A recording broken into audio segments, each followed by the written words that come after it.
Seja bem-vindo ao canal Ensinar com Dedicação.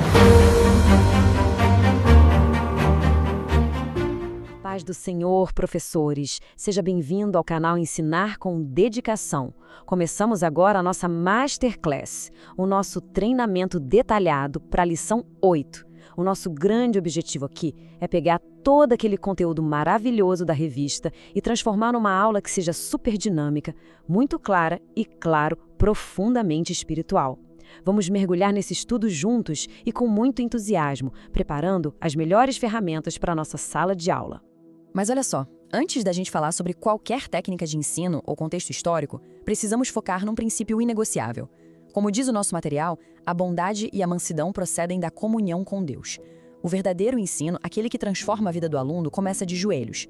Sem aquela dependência total do Espírito Santo, tanto no preparo em casa quanto na hora de falar lá na frente, as palavras simplesmente perdem a vida. O sucesso da classe vem de Deus, pura e simplesmente. E isso nos conecta direto com o coração do nosso estudo dessa semana. Isaac, o herdeiro da promessa. O foco é exatamente a responsabilidade gigantesca que Isaac tinha de continuar aquele legado de fé deixado pelo pai dele, Abraão. A gente vai ver os desafios pesados que ele enfrentou, crise de fome, a esterilidade da esposa dele, a Rebeca, e como, no meio de tudo isso, ele conseguiu manter a postura de um verdadeiro herdeiro das promessas divinas. Para deixar tudo bem organizado, o nosso roteiro de hoje vai passar pelos seguintes pontos. Primeiro, a dependência do Espírito Santo. Depois, o resumo teológico da lição, o passo a passo de como ministrar, algumas dicas pedagógicas excelentes, como tirar as dúvidas comuns e fechando com chave de ouro a aplicação. Entrando agora no nosso resumo teológico, intitulado A Fome e a Promessa. A narrativa começa num cenário super difícil, uma fome severa na terra. E assim como aconteceu com Abraão, Isaac também precisou buscar socorro.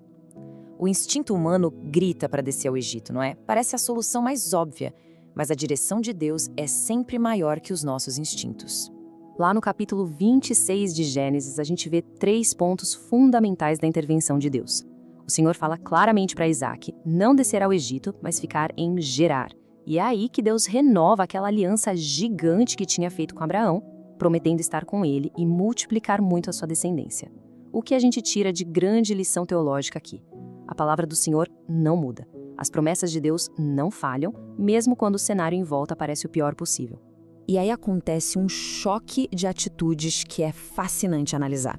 De um lado, temos os filisteus, cheios de inveja e cobiça por causa da prosperidade de Isaac. A maldade foi tanta que eles começaram a entulhar os poços de água com terra.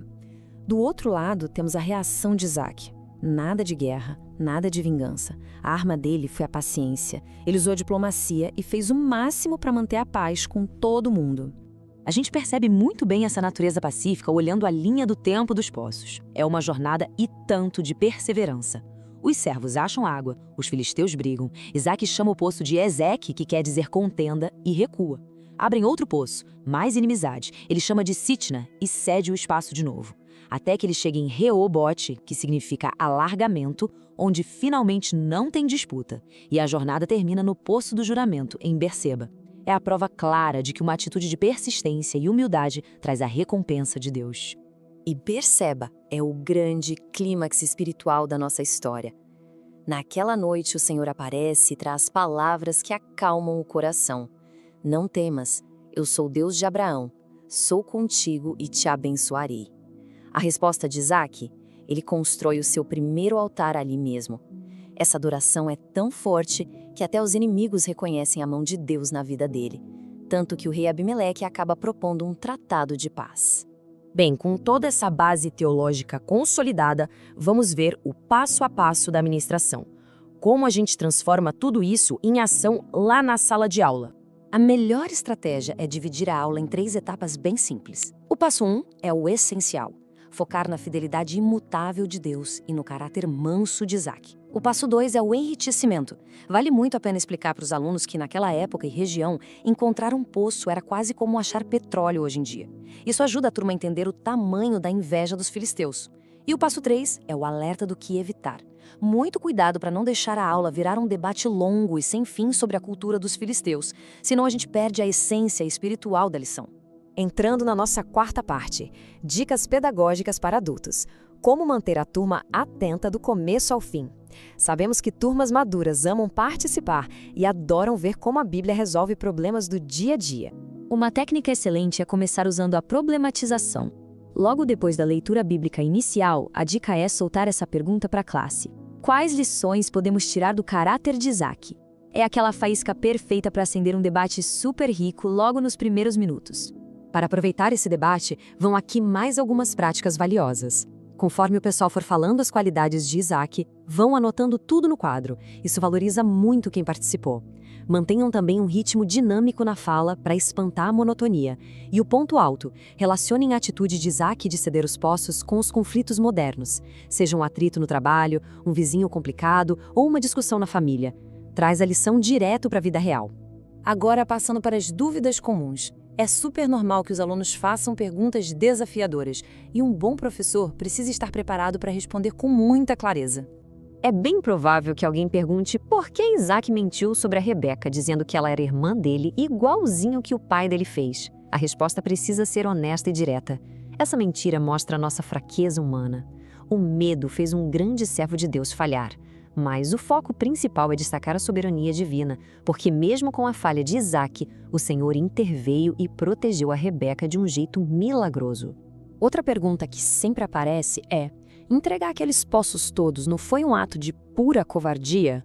A resposta bíblica mostra exatamente o oposto. Ceder os poços foi um ato superconsciente de diplomacia cristã em prol da paz e da saúde mental. A lição nos lembra do que Jesus ensinou lá em Mateus 5, de andar a segunda milha, e de Paulo em Romanos 12, quando fala para termos paz com todos. É um sinal de uma força moral gigante e não de fraqueza. Chegando agora na reta final, a aplicação e o encerramento da nossa aula.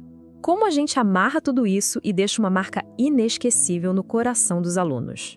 A própria revista traz um fechamento incrível que vale a pena ser proclamado com um coração bem pastoral. Se alguém está atravessando uma crise hoje, seja financeira, na família, no ministério ou espiritual, não desista. Continue cavando seus poços, trabalhando e crendo.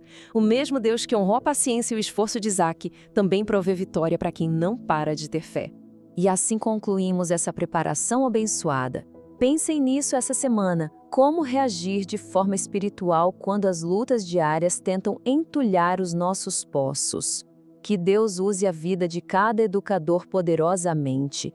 E olha, o nosso treinamento continua.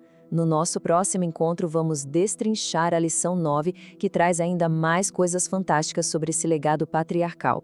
Um excelente preparo para todos nós, tenham uma ótima aula e fiquem na paz do Senhor.